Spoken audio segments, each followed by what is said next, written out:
Mr. Jackson and Chief Meteorologist David Heckard. If you're like me, it's really hard to believe we are nearing the end of 2022 and it is time to talk about Thanksgiving. In fact, it is now about a week away, and for a lot of us, Thanksgiving means travel plans. Either we're going to take a plane or maybe driving to a destination heading into next Thursday and Friday. And it's kind of good news, bad news on the weather front. We don't have a gigantic storm system to talk about, so I think traveling nationwide isn't going to be a major issue. However, some of the worst weather will likely be here in the parts of Florida and sections of southeast Georgia. Let's first off talk about the bigger picture here if you're flying across the country. This is the big travel day on Wednesday. One thing you notice very quickly is this area out here into portions of the Pacific Northwest. They're going to be dealing with a storm system floating off the Pacific there.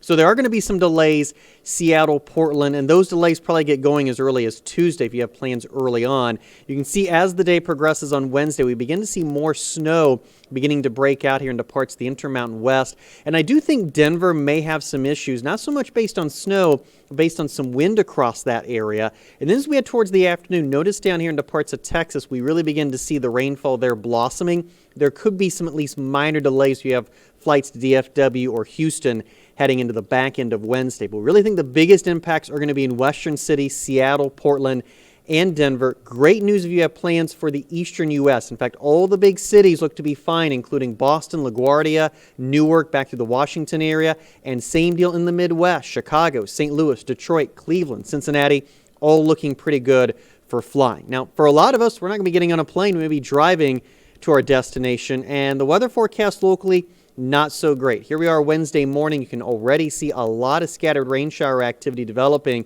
especially down into parts of Florida. So it is going to be a bit of an unsettled travel day on Wednesday. I would anticipate wet roadways on 95, I-4, the Turnpike, even the I-75 corridor. You can see here by noontime those scattered showers beginning to push their way into parts of the Jacksonville area. And as we end the afternoon time period, you can see some of that activity beginning to push its way off into parts of the Atlantic. But we're still going to be talking about, I think, some issues in some of the bigger cities like Miami, Tampa, and Orlando. Good news is if you have plans to head northbound, maybe going to Atlanta, Charleston, maybe up towards the Charlotte area, it does look pretty dry for them. So further north you go, I think the drier you're going to be for the big travel day on Wednesday. Now, some of us, we're just maybe traveling down the road to Grandma's house. And if that's what we will be talking about some scattered showers on Thanksgiving Day itself. Morning temperature is not too bad in the 60s, and it's going to be a bit breezy out there. Northeasterly winds around 10 to 20 miles per hour. So bottom line, nothing major to talk about here in terms of a powerful storm system that's really going to disrupt flight plans. However, it may be kind of a soggy travel day on Wednesday and maybe even a soggy Thanksgiving here locally across northeast Florida and southeast Georgia. Assistant Chief Meteorologist David Heckard for Channel 4, the local station.